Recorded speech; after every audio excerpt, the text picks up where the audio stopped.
And so we are dealing with an issue in our nation where there are strongholds. And when you deal with strongholds, then you need not just a physical solution, but you also need a spiritual solution. That's right. So we're going to call on our ancestors this morning. There was a time in scripture where one brother killed another brother, and God said to the brother who killed his brother, "Your brother's blood cries to me from the ground." And so the blood of our ancestors, those who have been killed by state-sanctioned violence, are crying to us from the ground this morning. And so in our tradition, in our African tradition, we're going to pour libation. As an ex-hip-hop artist, we used to say we're going to pour a little liquor, and we thought we came up with that, but it was our ancestors who were speaking into our ears that we were doing something that we had already been doing. And so I will pour libation, and as I pour libations, I will ask if you would call on the names of those who compelled us to come here today, those whose names or whose voices are crying from the ground this morning. And I will say a name that we all know, Eric Garner. Say his name. Eric Garner. Ashe. Andrew Joseph III. Say his name. Andrew Joseph III. Ashe. Oscar Grant. Say his name. Oscar Grant. Ashe. Albert Ramon Dorsey. Albert Ramon Dorsey. Say his name. Albert Ramon Dorsey. Ashe. Gail Smiley. Gail Smiley. Say, is it a her? Yes. Say her name. Gail Smiley. Ashe. Yeah. Terrence Coleman. Terrence Coleman. Say his name. Terrence Coleman. Ashe. Waukesha Wilson. Waukesha Wilson. Say her name. Waukesha Wilson. Ashe. Breonna Taylor.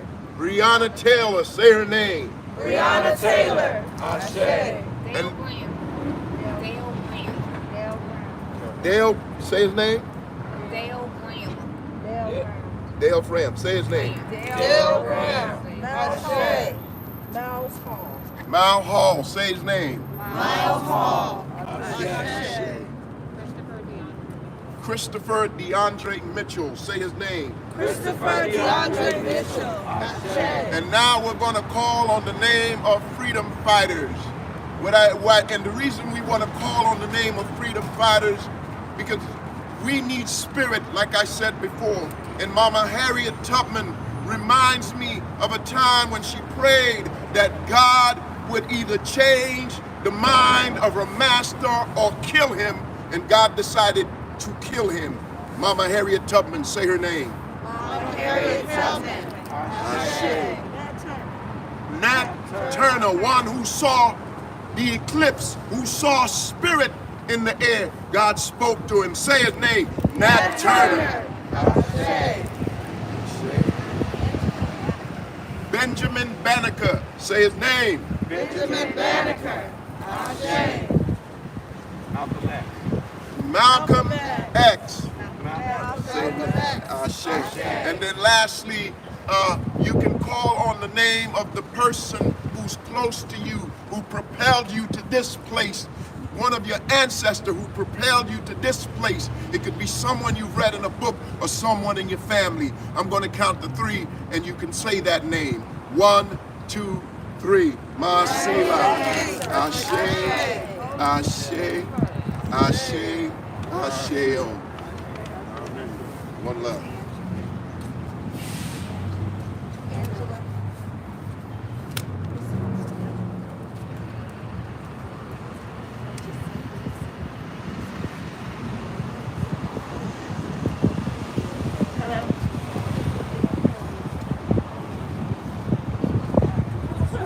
Hello. Thank you and welcome.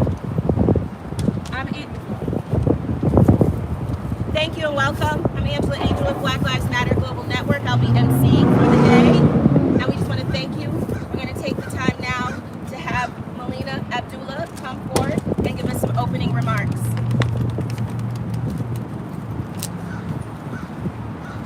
So welcome everybody. I'm so grateful to be standing among all of these beautiful, powerful freedom fighters who are still in our midst, right? So we know that we're walking out of what is recognized as Black History Month and walking into Black Women Are Divine Month. We are standing with some divine Black women who have stepped into our sacred duty,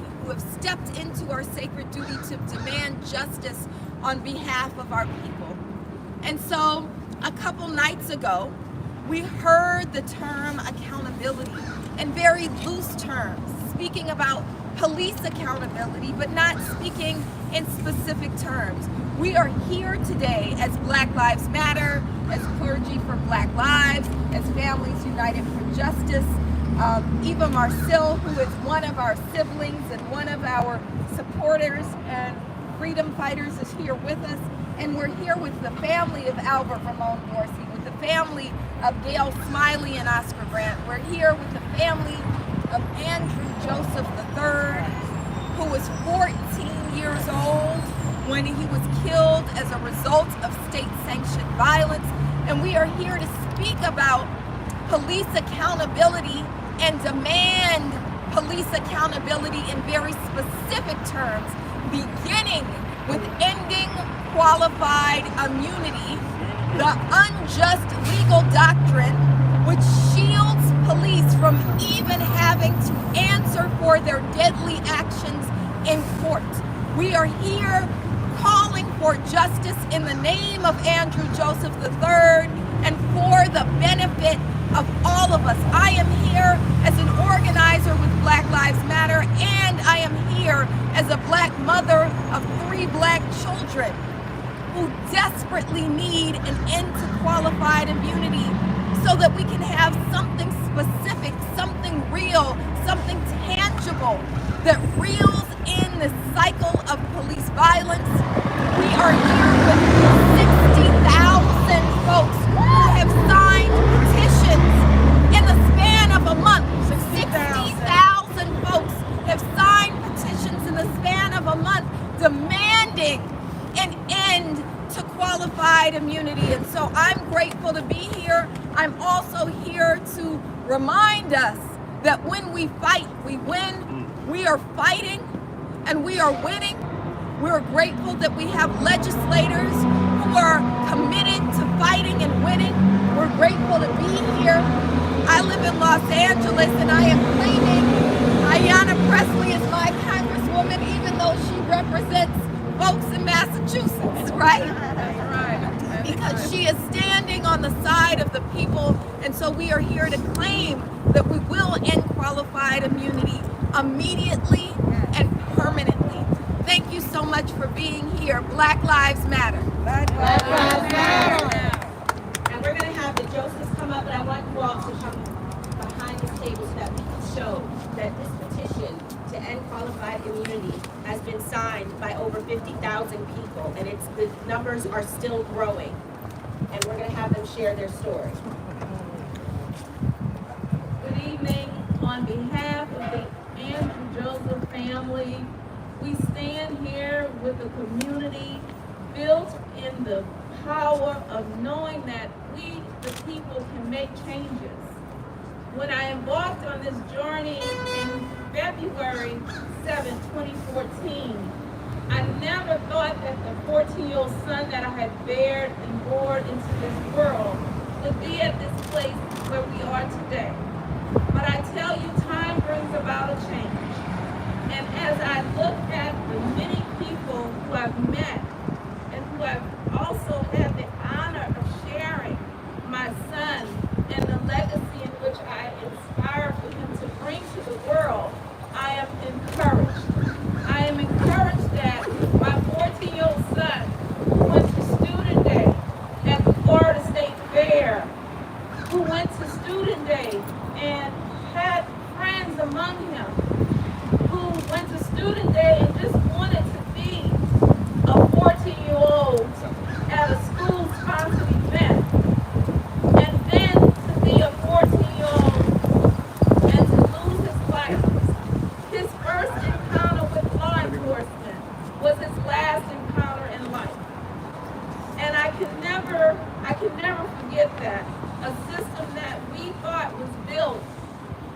protect and serve our families, would be the failure to our lives, to be the insult to injury to our lives, to be those repeat offenders, is what I say, is the repeat offenders of this crime. The violence that has been presented, the audacity to be able to file in qualified immunity and pleading that qualified immunity is something that they are desiring in every step of this case. It has been appalling. And I come today to this DC area feeling as though this is a new day in which the spirit of my son Andrew Joseph III will come about and bring the changes needed to provide effective and efficient change to this community and to this world.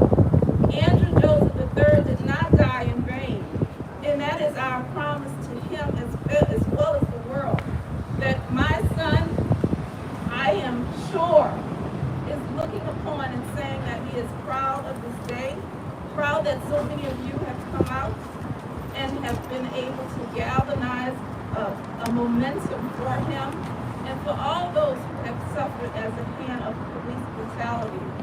We cannot let this day go by without having a strategic move to garner forward.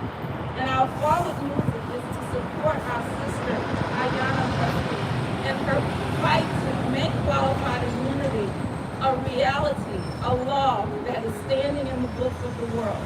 This is now our moment to test the challenge of the people across party lines and let them know that we cannot stop and we will not stop.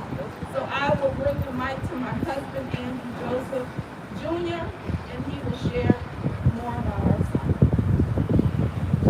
Thank you very much. Could have been anywhere this morning, this afternoon, when you're here, and I thank you. My name is Andrew Joseph Jr. My father's name was Andrew Joseph III.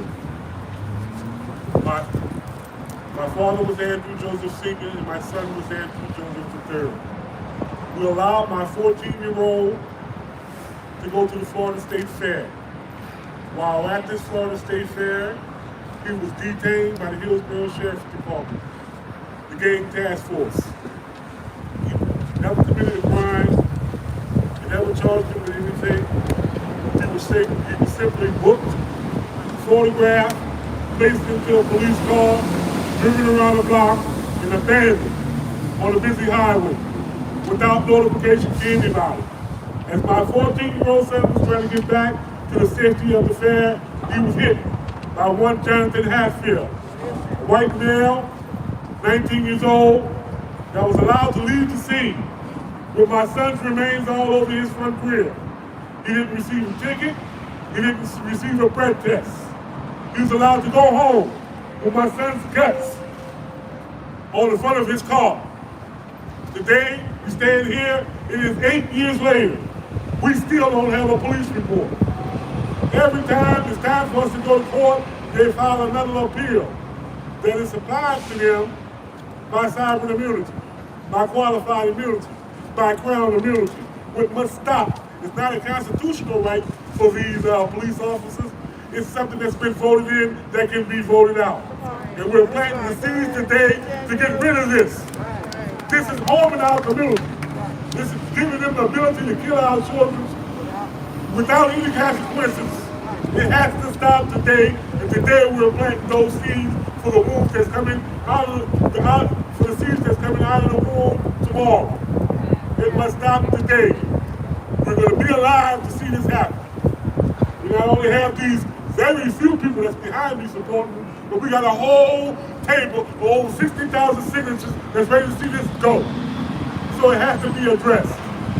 I thank you. My name is Andrew Joseph Jr. My son is Andrew Joseph III.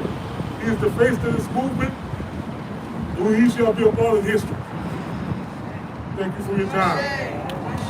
Whose house? Our house. Whose house? Our house. Whose house? Our house. Whose house? Our house. Who are we?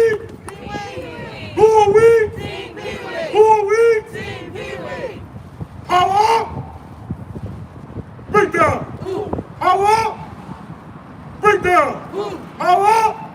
2 times. Break down. Thank you.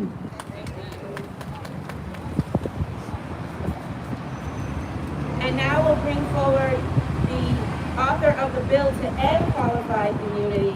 We'd like to thank Congresswoman Ayanna Pressley for being here. Thank you. Good afternoon. First, I just want to say that this is sacred ground right now. This is sacred ground. And we're not only here because of the brutality of these murders. We're not just here because they were murdered, we're here because they lived. We're here because they lived. And our loved ones are more than trending hashtags. These were people of flesh and bone who loved and were loved. So I thank you all for being here. I thank Black Lives Matter. I thank Dr. Abdullah. I thank Eva, who is a phenomenal actor and activist and mother to 2 Black boys. We thank her for her solidarity. And shortly we'll be joined by my sister in service, Representative Cori Bush from Missouri. So she'll be here shortly. But most of all, I want to thank the Joseph family for turning your pain into purpose. Turning your pain into purpose.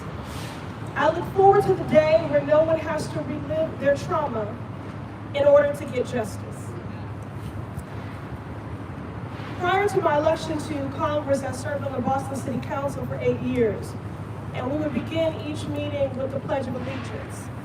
And I would always amend that last line, and justice for all, someday. Someday. We stand here outside the U.S. Department of Justice and we must ask, what is justice? When Black bodies are disproportionately profiled, surveyed, policed, lynched, choked, brutalized, and murdered, that is not justice. When police brutality is the 6th leading cause of death for young Black men, that is not justice. When sworn law enforcement officers can abandon a child on the side of a highway with impunity, that is not justice. I'll make it plain. The American criminal legal system is not about justice. If there was true justice in this system, we would not be here right now. True justice would be that Andrew would be alive today, surrounded by his family and his community. So while we cannot have justice, we must deliver accountability for the Joseph family and every other family whose loved ones were murdered or abused at the hands of those sworn to protect and to serve. We're here to call on Congress and the Biden administration to finally bring an end to the unjust, court-invented legal doctrine known as qualified immunity.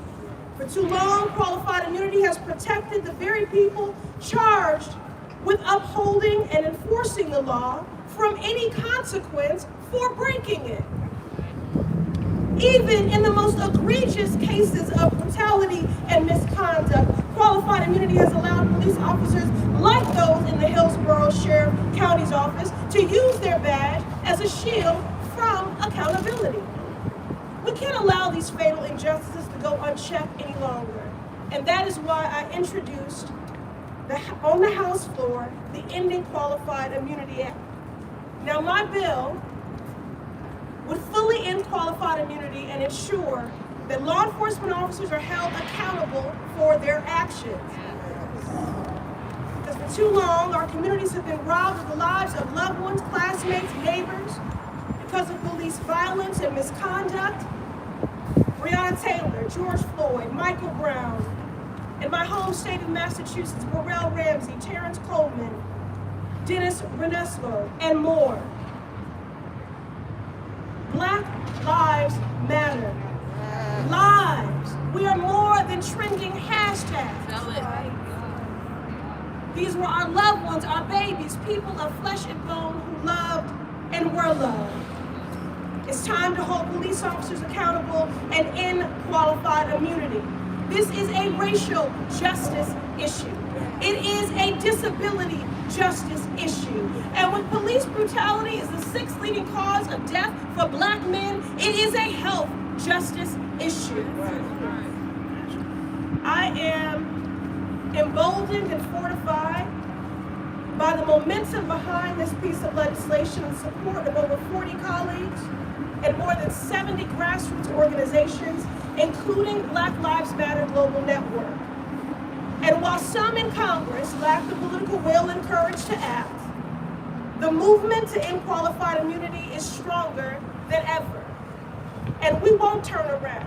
Because the truth of the matter is, I'll never give short shrift to the power of our offices and the seats that we hold, but we know the real power lies with the people. Congress does not lead, it responds. And they will respond to the strength of this movement. We have here over 50,000 grassroots signatures in support of our cause that we're dropping off today at the steps of the Department of currently the absence of justice.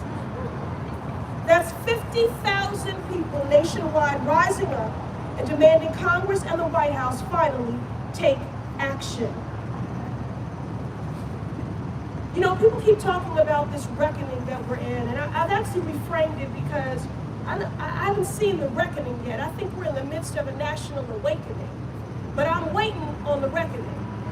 We're organizing for the reckoning. When we have really seen a reckoning, the value of Black lives will be codified in every budget and every policy. When we have really seen a reckoning, we will have legalized marijuana and put an end to the war on drugs. We will have fixed the broken clemency process and reunited families. We will have advanced budgets that invest in our communities, housing, education, healthcare, and jobs, the investments that truly make our communities safe. That will be the reckoning. The only receipts that matter in this moment are budgets and policies.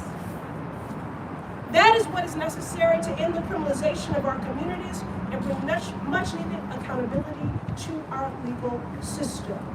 This is what I know, trust, and believe.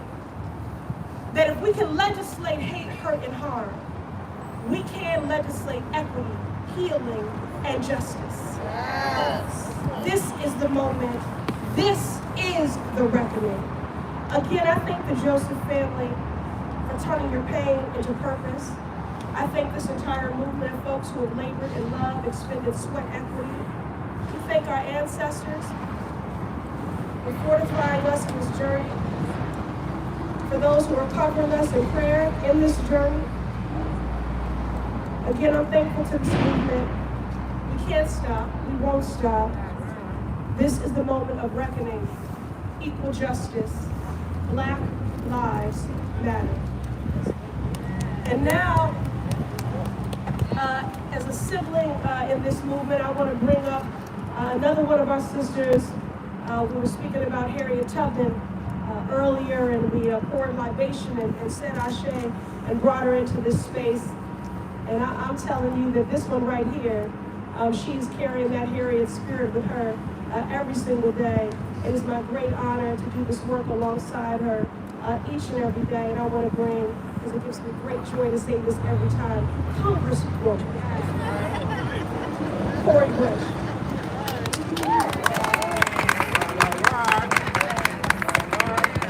So much.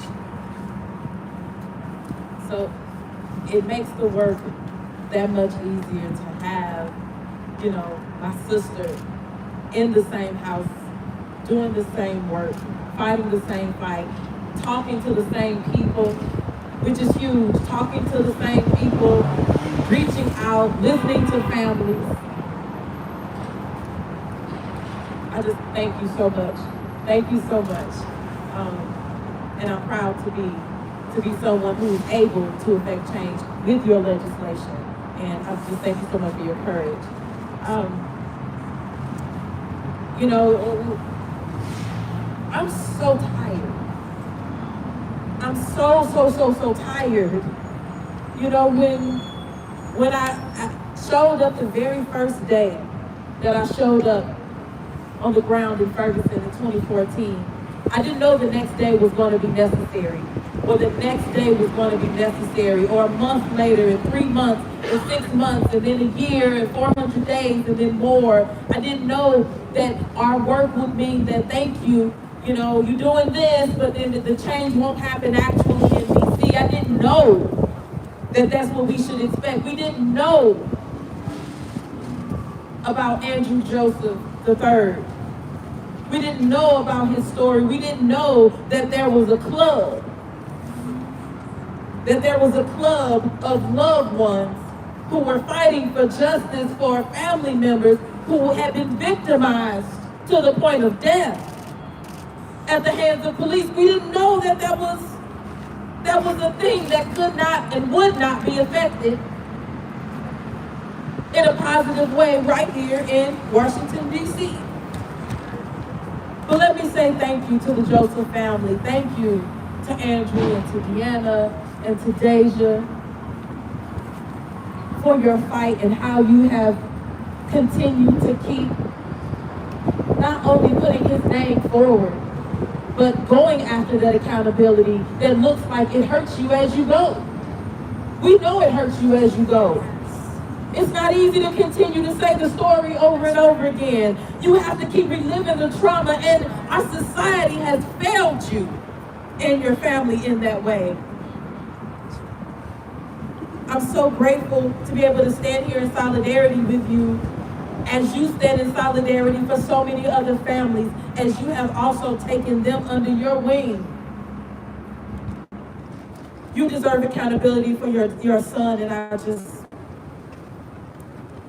I can't even call it justice, because justice, he would be alive. That's right. But we want the accountability. That's right. So today we're standing here yet again and again and again and again, and we're saying no more. No more stalling, no more empty promises, no more campaigning on the phrase Black Lives Matter, only to be 1 year into this administration and Democratic majorities in the House and in the Senate have failed to pass policies that would actually protect Black and brown communities from police violence. It is time for Congress and the President of the United States to tangibly commit to delivering justice for Black people. We need real commitment. We need real progress. We need real action. Ending the crisis of police violence. We're standing before the Department of Justice today to send the message to our Attorney General, to Merrick Garland. We need you to publicly back ending qualified immunity. We need our President to publicly come out in support of ending qualified immunity. Yes. History has shown us that the work to save Black lives has never been easy in this country. We know this to be true. For Black folks in America, our freedom is a persistent struggle. I would say it's 1 step forward and 2 steps back. But to paraphrase Fannie Lou Hamer, we're not going backwards.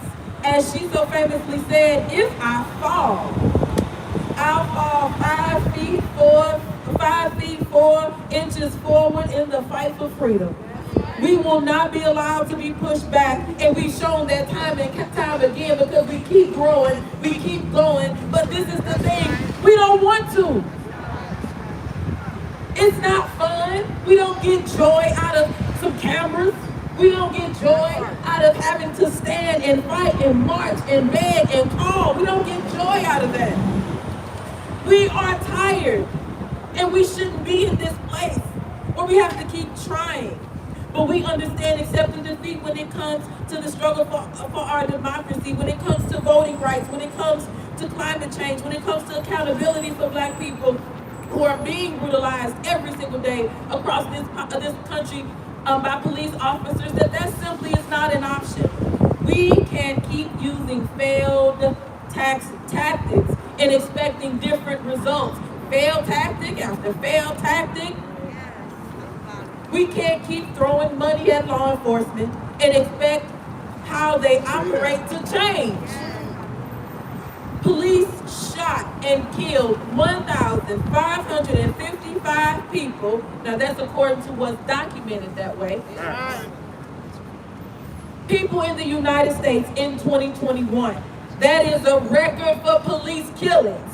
So after millions of people took to the streets again, millions of people marching, millions of people talking about legislation that was on the table, that killed even more. And you tell us to shut up. You tell us to sit down. You tell us it can't happen. You tell us we're whining. Because it's endemic to our policing system. It's rooted in violence, and we need it to end. We need consequences, real consequences for racist and violent policing that targets and criminalizes Black and brown people. We need to remove the shields like qualified immunity that make it nearly impossible to hold our police accountable. We need to save lives, and that's why I'm in Congress. So, Mr. President, we need you to be our full ally in the White House when it comes to ending qualified immunity. We need you to lead with the fierce urgency of now that saves lives and that shows that you care deeply about how broken the status quo is and how lethal these systems are. We need you. We need you to be willing to put your legacy on the line because they put their lives on the line. We put our lives on the line every single day. We need you to put your legacy on the line, to use your bully pulpit to push and push and push and push this Congress to finally end qualified immunity. Because if you don't, Mr. President, Black people will continue to die at the hands of law enforcement. Andrew Joseph should be alive right now. That's what justice is. It's saving lives. And today you can save lives. Somebody may die today. Somebody may die tomorrow. If you don't, Mr. President. He was 14.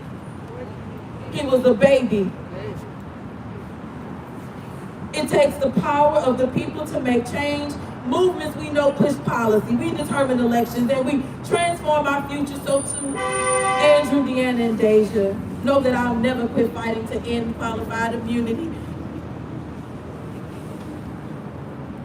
And with everything in me, everything in those that I am in communication with, we continue to stand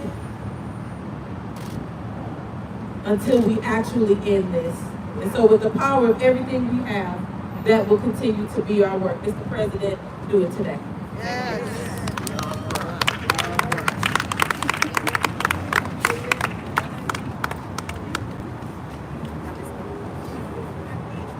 COVID safe.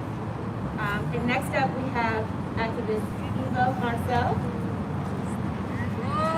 All right.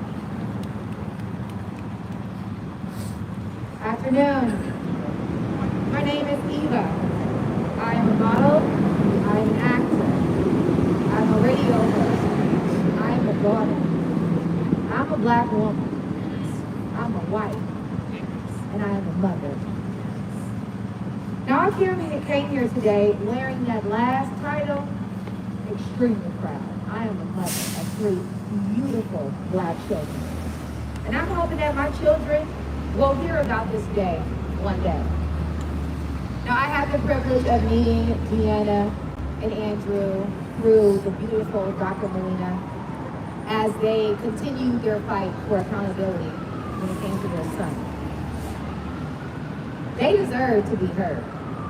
Instead, their experience has been brushed aside in service of political convenience, and I, for one, absolutely refuse to sit on the sidelines and allow that to continue to happen.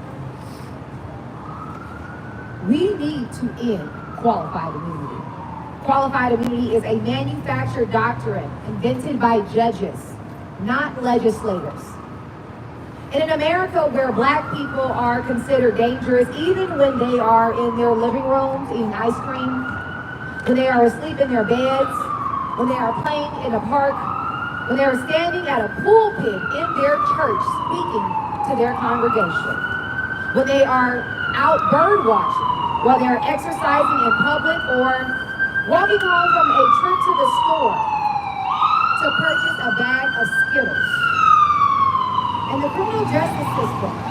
all too often has fallen short on the end when black folks are victims. However, they find themselves very heavy-handed when black folks are the defendants. Tragically, thousands have died at the hands of law enforcement over years, and the death toll continues. Countless more have suffered by other forms of abuse and misconduct by police. Qualified immunity has served as a shield for these officers, protecting them from accountability. We need to end qualified immunity. I am here, away from my home, away from my children, my husband, my safety, asking Congress and the White House to prioritize the plight of families like those of Joseph. We are asking them to end qualified immunity, whether it's to end Qualified Immunity Act or an executive order by the White House, Mr. President. A system that only protects a select few is a system that thrives on the oppression. It must be abolished. That is the system that we are under right now.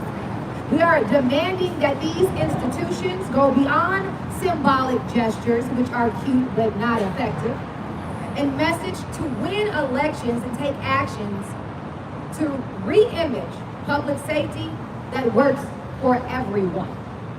This is bigger than us, you guys. In Andrew's name, I am here. In Andrew's name, we are here. And in Andrew's name, we are asking to end qualified immunity so that we can send our children, my two boys, my beautiful daughter, so they can experience the fullness of life in a childhood without fear of being targeted because they're beautifully black, without fear of being harassed because they're beautifully black, without fear of abandonment because they are beautifully black. End qualified immunity today. Black Lives Matter. Thank you.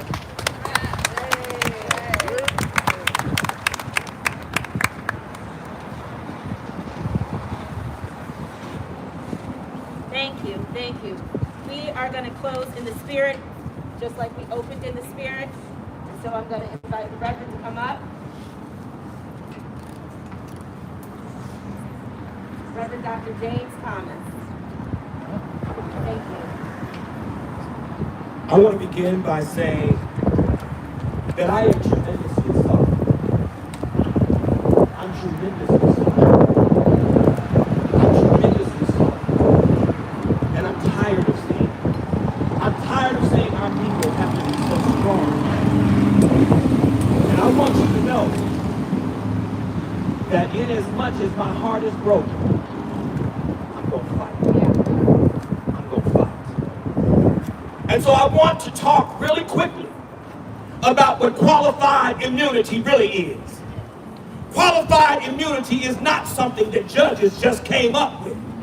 Qualified immunity has existed since 1705 in the Casual Killing Act. Look it up. I'm going to read it for you really quickly. The Casual Killing Act. And where you hear slave, where you hear master, I want you to hear black men and black women. Yeah. This is what the Casual Killing Act says.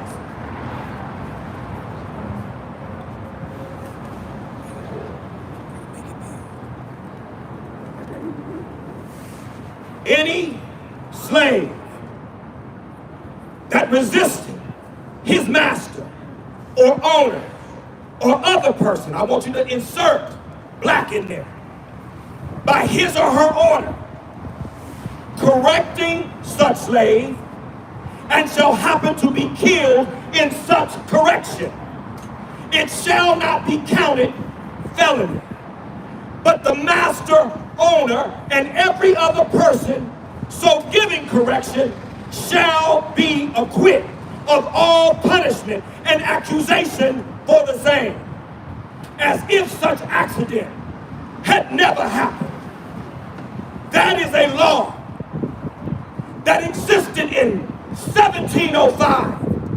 And it is important that you understand, I don't know if we have any legal minds here, but there is the letter of the law, that's what I just read you. And then there is the spirit of the law, which is the law's intent. And what is important to understand is that we are no longer dealing with the letter of the law, but we are going front and center after the spirit of the law. And so we just want you to know this. Congress, President Biden, if that's what you are, the dissent whisperer who used to be there, you need to understand something. That if you don't vote, if you do not change this law, if you do not make qualified immunity disappear, then we will do everything within our power, everything within our ability to make sure that we are electing legislators who are willing to stand for the people. Yes. I'm Reverend Dr. James Thomas, and I came all the way from Los Angeles, California, to send a very strong message. We ain't playing anymore. That's right. We're not playing anymore.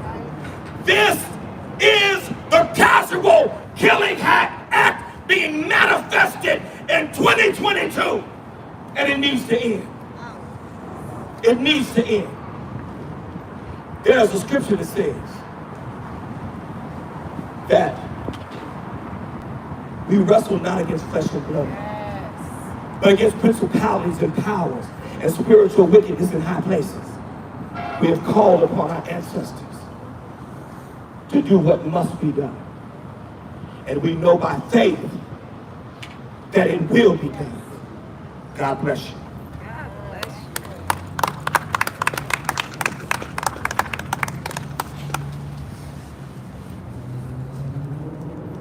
Thank you. We will take a few questions. If anyone has any, otherwise we are ready to close. Seeing none.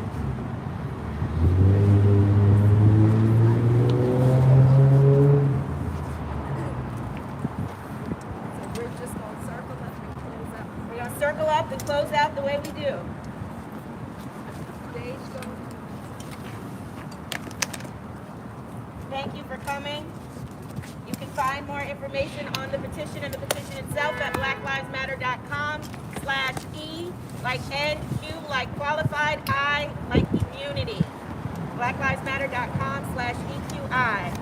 Thank you. Thank you. So we're going to close out this Sada with an affirmation of strength. These words were left to us by a Sada Shakur, who was a member of the Black Panther Party, and as a result of her fighting for Black liberation, she is now in exile in Cuba. And so we say these words in honor of her and all of the freedom fighters who came before us to remind ourselves of our duty and our power to each other and to the world. So if you could repeat after me, we're going to say it in a whisper, and then we're going to scream it so that the entire Capitol and the entire world hears our power and our commitment to end qualified immunity and bring forth Black liberation. Yes. It is our duty to fight for freedom. It is our duty to fight for freedom. It is our duty to win. It is our duty to win. We must love and protect one another. We must love and protect one another. We have nothing to lose but our chains. We have nothing to lose but our chains. It is our duty to fight for freedom. It is our duty to fight for freedom. It is our duty to win. It is our duty to win. We must love and protect one another. We must love and protect one another. We have nothing to lose but our chains. We have nothing to lose but our Hands chains. up, y'all. It is our duty to fight for freedom. It is our duty to fight for freedom. It is our duty to win. It is our duty to win. We must love and protect one another. We must love and protect one another. We have nothing to lose but our chains. We have nothing to lose but our chains. Ashe. Ashe.